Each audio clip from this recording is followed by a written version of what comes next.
जय Hind and hello guys, स्वागत है आपका आपके अपने YouTube चैनल ज्ञानदेह होस्ट में। एंड इस वीडियो के अंदर आपको बताने वाला हूं UP triple SC assistant accountant and auditor recruitment 2026 online form के बारे में कि कैसे आपको 1829 पोस्ट का फॉर्म फिलअप करना है गाइस। और आपको ये भी बता दूं कि अभी ये जो आपका फॉर्म है ये आपका OTR के माध्यम से नहीं भरा जा रहा है, ये आपका पहले की तरह ही भरा जा रहा है। क्योंकि अगर आपको नहीं पता तो ये भी बता दूँ कि यूपी ट्रिपल एससी ने यहाँ पर कल ही यानी कि 14 जुलाई 2026 के अंदर OTR का प्रोसेस लॉन्च किया है। अब इसके बाद में जो फॉर्म निकलेंगे, अनाउंस होंगे, उसमें आप OTR के माध्यम से अप्लाई कर पाएंगे। OTR से मतलब होता है कि एक बार आपने वन टाइम रजिस्ट्रेशन कर लिया, उसके बाद जो फॉर्म आएंगे डायरेक्टली आप अपना नंबर एंड आपका जो पासवर्ड है, जो भी लॉगिन का ये आपको ऑप्शन देंगे उसका इस्तेमाल करके आप आपकी डिटेल्स बार बार भरने की आवश्यकता नहीं पड़ेगी, डायरेक्टली अप्लाई कर पाएंगे। तो वो आपको बाद में OTR के माध्यम से अप्लाई करने का मौका मिलेगा।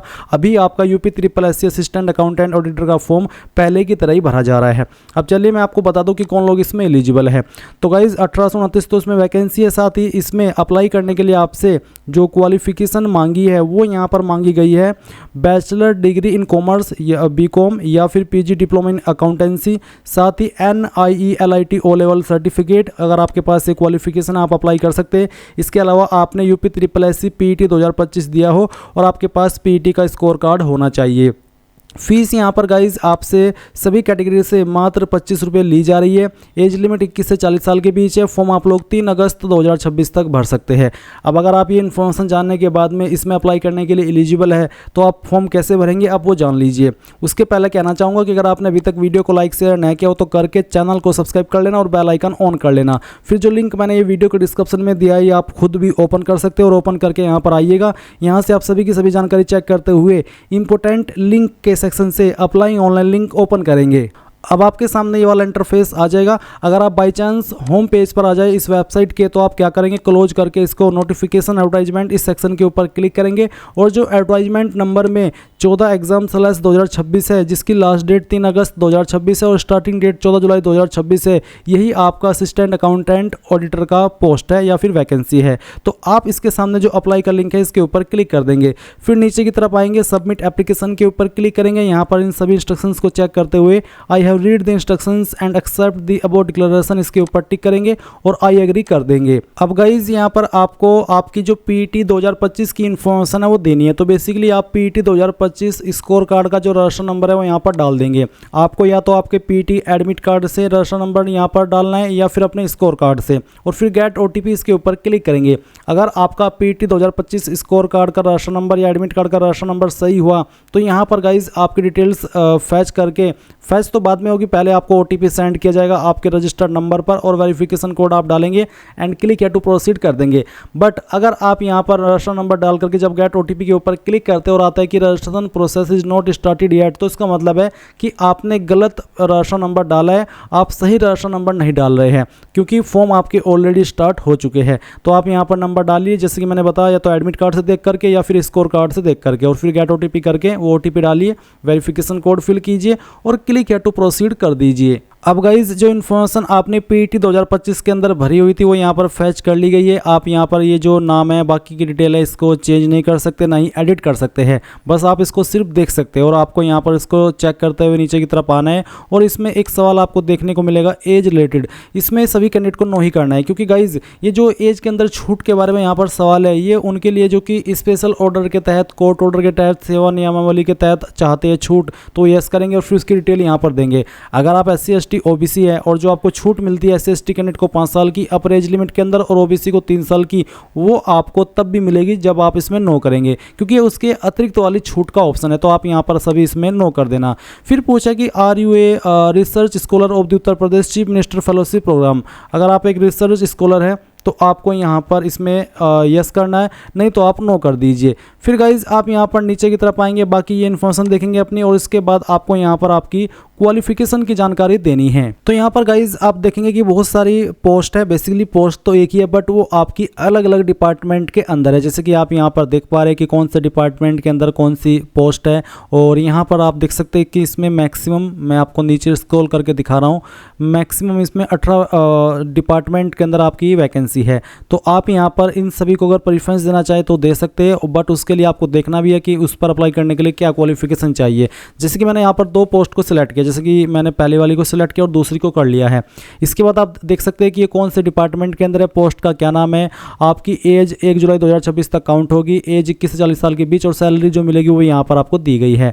अब इसमें यहाँ पर इसेंशियल क्वालिफिकेशन में बोला कि भारतवर्ष में विधि द्वारा स्थापित विश्वविद्यालय से कॉमर्स में स्नातक की उपाधि अथवा सरकार द्वारा मान्यता प्राप्त विश्वविद्यालय अथवा संस्थान से अकाउंटेंसी में स्नातकोत्तर डिप्लोमा, यानी कि आपके पास या तो कॉमर्स हो या फिर डिप्लोमा हो या फिर डिग्री हो, जो यहाँ पर आपको बेसिकली डिप्लोमा ही बोला है, डिग्री पोस्ट ग्रेजुएशन का नहीं बोला। तो आप इसमें यस कर दीजिए कि हाँ मेरे पास ये है, क्योंकि तभी आप इसमें अप्लाई करने के लिए एलिजिबल होंगे। उसके बाद आपको यहाँ पर आपकी यूनिवर्सिटी का नाम देना है जहाँ से भी आपने आपकी जो क्वालिफिकेशन है वो की है, चाहे वो आपका डिप्लोमा हो चाहे वो आपकी फिर डिग्री हो। उसके बाद क्या ग्रेड सिस्टम था, अगर था तो आप यस कर देंगे, अगर नहीं था तो आप नो करके जो आपको सभी ईयर में नंबर प्राप्त हुए थे वो यहाँ पर आपको डाल देने, और उसके जो फिर टोटल नंबर थे सभी ईयर के मिलाकर के वो कितने थे वो भी आपको यहाँ पर डाल देने हैं। उसके बाद आप यहाँ पर आपका अगर आपका सर्टिफिकेट मिल चुका है तो आपका जो सर्टिफिकेट नंबर है वो डाल देना, और फिर सर्टिफिकेट आपका कब इशू हुआ था वो डेट भी आपको यहाँ पर सिलेक्ट कर लेनी है, इस तरह से जैसे कि मैं आपको यहाँ पर सिलेक्ट करके दिखा रहा हूँ। इसके बाद गाइज आप यहाँ पर इसमें नीचे की तरफ आएंगे और देखेंगे 2 ऑप्शन है, सरकार द्वारा मान्यता प्राप्त किसी संस्थान से कंप्यूटर संचालन में ओ लेवल डिप्लोमा, तो ये भी आपके पास होना चाहिए। आप इसमें भी यस कर दीजिए, क्योंकि तभी कंप्लीट एलिजिबल होंगे अप्लाई करने के लिए, क्योंकि ये इसकी एलिजिबिलिटी की कंडीशन है। अब आप यहाँ पर यस करने के बाद में बताएंगे कि आपने किस इंस्टीट्यूट से इसको पास किया है, उसका आपको यहाँ पर नाम लिख देना है, एंड देन यहाँ पर किस साल के अंदर आपने पास कर लेता वो भी आपको यहाँ पर इसमें सिलेक्ट कर लेना है। आपका सर्टिफिकेट या रोल नंबर या रजिस्टर नंबर यहाँ पर डाल देना है, कब आपका सर्टिफिकेट इशू हुआ है वो डेट आपको यहाँ पर इस तरह से सिलेक्ट कर लेनी है।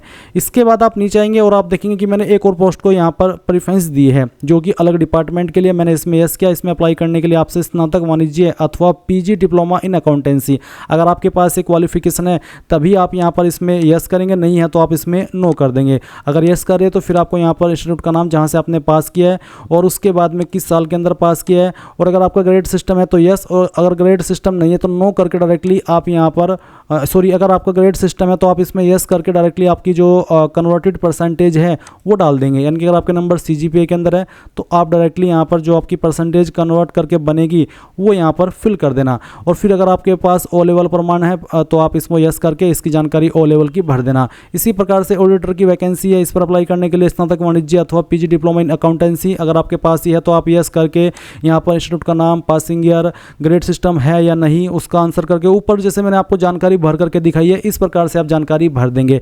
तो एक एक करके आपके पास जो क्वालिफिकेशन है उसके अकॉर्डिंग अपनी जानकारी दे दीजिएगा। अगर आपके पास एक से ज़्यादा जो क्वालिफिकेशन मांगी है पोस्ट पर अप्लाई करने के लिए वो है तो आप यहाँ पर सभी पोस्ट को भी प्रेफरेंस दे सकते हैं, बट उसके पहले देख लेना कि उस पोस्ट पर या फिर उस डिपार्टमेंट में क्या क्वालिफिकेशन एग्जैक्टली मांगी है।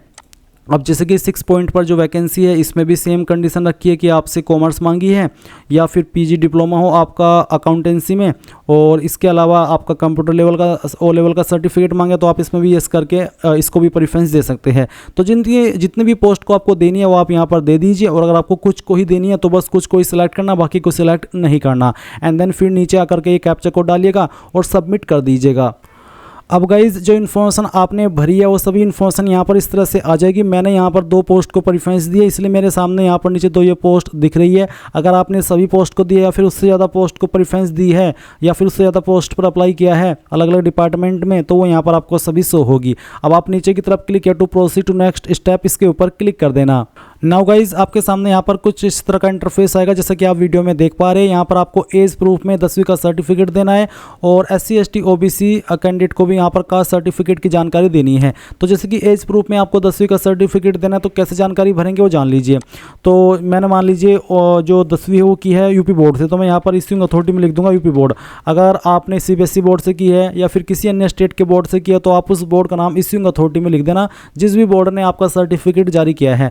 किस डेट में आपका सर्टिफिकेट जारी हुआ है वो डेट भी आपको यहाँ पर इस तरह से सिलेक्ट कर लेनी है, जैसे कि मैं आपको यहाँ पर सिलेक्ट करके दिखा रहा हूँ। पहले ईयर, फिर यहाँ से आपका मंथ और उसके बाद में day, and then certificate number आपका क्या है वो आप यहाँ पर डाल देंगे और अपडेट के ऊपर क्लिक करके आप यहाँ पर अपडेट डाटा इसके ऊपर क्लिक करके इसको सेव कर देंगे। अब आपको यहाँ पर कास्ट सर्टिफिकेट की जानकारी देनी है SC ST OBC को। तो जो कास्ट सर्टिफिकेट है वो जनरली तहसीलदार, नायब तहसीलदार, मजिस्ट्रेट, इन पोस्ट के अधिकारी द्वारा जारी होता है। तो आपको आपका सर्टिफिकेट देखना है और उसमें जहाँ पर सक्षम अधिकारी लिखा होता है नीचे की तरफ, तो वहीं पर स्लैश के बाद में लिखा होता है उस पोस्ट का नाम जिसने उसको जारी किया है। तो जिस भी पोस्ट के अधिकारी ने उसको जारी किया है वो पोस्ट आपको यहाँ पर लिख देनी है। किस डेट में जारी हुआ है वो भी डेट आपको जारी दिनांक के सामने देखने को मिल जाएगी। एंड इसके बाद में आपको प्रमाण पत्र क्रमांक के सामने जो नंबर लिखा गया है वो नंबर यहाँ पर डाल देना है। अपडेट के ऊपर क्लिक करके इसको भी अपडेट कर देना है। अब आप यहाँ पर नीचे जो आपने इसमें अलग अलग डिपार्टमेंट में अप्लाई किया हुआ है वो सभी पोस्ट यहाँ पर देखेंगे, जहाँ पर आपको ये मेरी 2 पोस्ट देखने को मिल रही है। अब आपको सिलेक्ट करना कि आपको किस डिपार्टमेंट को पहले नंबर पर प्रेफरेंस देनी है। तो चलिए मैं इसको पहले पर रख लेता हूँ और उसको दूसरे पर। आप चाहे तो दूसरे वाली को पहले पर कर सकते हो और पहले वाली को दूसरे पर, या फिर जितने भी पोस्ट आपने दिए उनकी क्रम संख्या आप अपनी चॉइस के अकॉर्डिंग बदल सकते हैं। अब आपको प्रेफरेंशियल क्वालिफिकेशन में बताना कि क्या आपने प्रादेशिक सेना के अंदर 2 साल की सेवा उससे ज़्यादा की है, अगर हाँ तो यस, नहीं तो आप नो ही रहने देंगे। फिर क्या आपके पास NCC B सर्टिफिकेट है तो यस, नहीं तो यहाँ पर भी आप नो ही रहने देंगे। एंड इसके बाद आप यहाँ पर नीचे की तरफ डिक्लेरेशन सेगमेंट देखेंगे, आपको यहाँ पर इसमें यस कर देना है, I accept the above declaration. फिर यहाँ पर आपको ये जो कैप्चा कोड आएगा वो यहाँ पर डालना है और डालने के बाद में सबमिट के ऊपर क्लिक करके यहाँ से ओके कर देना है। अब आपके सामने फीस का अमाउंट आया, क्लिक टू पे कीजिए, ओके कीजिए और इसके बाद में गाइज यहाँ पर स्टेट बैंक ऑफ इंडिया को सेलेक्ट करके यहाँ पर टिक कीजिए। प्रोसीड फॉर फी डिपोजिशन के ऊपर क्लिक करके यहाँ से प्रोसीड कीजिए। एंड अब आप आपकी फीस इनमें से जिस माध्यम का इस्तेमाल करके जमा करना चाहे कर सकते हैं, चाहे वो UPI हो, NEFT हो। तो आप यहाँ पर जैसे फीस पे कर देंगे आप अपने फॉर्म का फाइनल प्रिंट आउट ले पाएंगे। एंड गाइज अगर आपको फ़ी पेमेंट करने में या प्रिंट लेने में कोई भी इशू आ जाते हैं तो आप वेबसाइट के होम पेज पर आ जाना। होम पेज पर आ जाने के बाद यहाँ पर आपको इसमें एप्लीकेंट सेगमेंट दिखेगा। अगर आपका फॉर्म बीच में कहीं गड़बड़ हो गया था और एरर आ गया था तो आप रिमेनिंग डिटेल सबमिशन इसके ऊपर क्लिक करेंगे। आपका राशन नंबर जो कि आपको स्टेप फर्स्ट कंप्लीट करने के बाद मैसेज के माध्यम से मिल जाता है वो यहाँ पर डालेंगे। डेट ऑफ बर्थ सेलेक्ट करेंगे, अपनी जेंडर सेलेक्ट करेंगे, उसके बाद में are you domicile of UP उसका आंसर करेंगे। फिर आपकी कैटेगरी सेलेक्ट कर लेंगे, वेरिफिकेशन कोड डालेंगे और प्रोसीड जैसे ही करेंगे आपको उसी स्टेप पर सेंड किया जाएगा जहाँ पर आपको एरर आया था और आप अपनी डिटेल्स वहीं से फिल करना स्टार्ट कर सकते हैं। एंड अगर आपको फी डिपोजिशन में कोई एरर आया था तो आप एप्लीकेशन फी डिपोजिशन इसके ऊपर क्लिक करेंगे। यहाँ पर अगेन आपकी लॉगिन डिटेल डाल करके लॉगिन करेंगे और अपना पेमेंट कर लेंगे। इसके अलावा अगर आपकी फीस कट गई है और वो अपडेट नहीं हुई है तो आप update your transaction ID bye double verification mode इसके ऊपर क्लिक करके यहाँ पर candidate rational number, DOB, gender और वेरिफिकेशन कोड डाल करके जैसे ही प्रोसीड करेंगे तो नीचे की तरफ एक लिंक मिलेगा, जैसे आप उस लिंक के ऊपर क्लिक करेंगे आपकी फीस अपडेट हो जाएगी।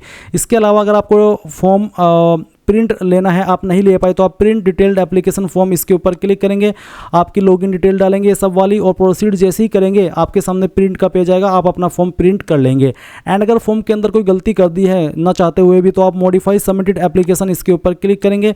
यहाँ पर register number, DOB, registered mobile number, verification code और क्लिक टू प्रोसीड जैसे ही करेंगे तो आपके नंबर और ईमेल के ऊपर एक OTP जाएगा। OTP वेरिफिकेशन करने के बाद आपने जो भी जानकारी अभी भरी है फॉर्म भरते समय आप सभी इन्फॉर्मेशन एडिट या मॉडिफाई कर सकते हैं एंड वो फिर आपका कोई चार्ज भी नहीं देना है और वो मॉडिफिकेशन हो जाएगा और कितनी भी बार कर सकते हैं जब तक ये आपकी मॉडिफिकेशन का टाइम आपको मिला हुआ है। तो मैंने सारी चीज़ें आपको यहाँ पर बता दी है और ये था आपका कंप्लीट प्रोसेस। आई होप आपको पसंद आया होगा। So thanks for watching. जय हिंद।